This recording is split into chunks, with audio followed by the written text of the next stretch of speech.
మిత్రులారా, లక్ష్మీ నృసింహ శతకంలో నుంచి ఒక అద్భుతమైన పద్యం ఒక్కసారి వినండి.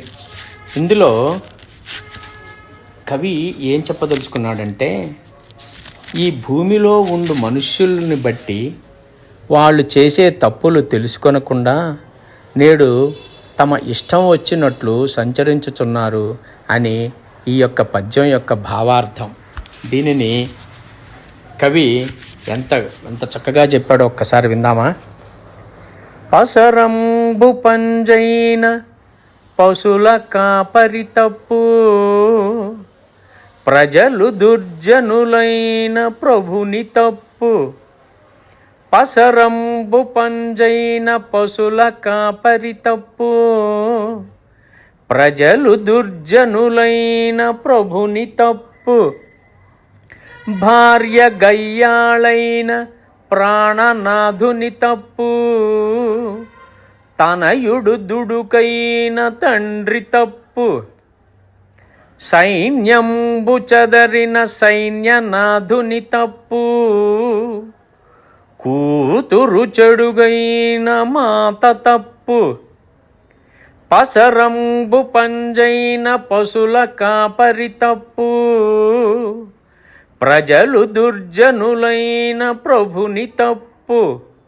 భార్య గయ్యాళైన ప్రాణనాథుని తప్పు, తనయుడు దుడుకైన తండ్రి తప్పు.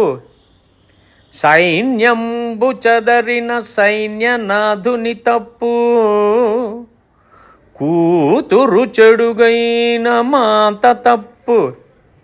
అశ్వంబు దురుసైన నారోహకుని తప్పు, దంతి మదించ మా వంటి తప్పు. ఇట్టి తప్పులెరుంగక ఇచ్చవచ్చినటులా, మెలుగుదురప్పుడీ అవని జనులు. ఇట్టి తప్పులెరుంగక ఇచ్చవచ్చినటుల, మెలుగుదురిప్పుడీ అవని జనులు. భూషణ వికాస శ్రీధర్మపుర నివాస, దుష్ట సంహార నరసింహ దురిత దూరా.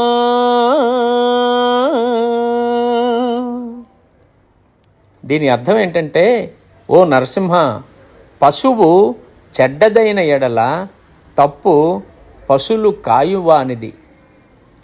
ప్రజలు చెడ్డవారైన రాజుది ఆ తప్పు. భార్య ఎదురాడునదైన అది మగని తప్పు అగును. కొడుకు దుర్మార్గుడైన తండ్రిది తప్పు. సైన్యము చిందరవందరైన సైన్యాధిపతిది తప్పు. బిడ్డ చెడ్డదైన తల్లిది తప్పు.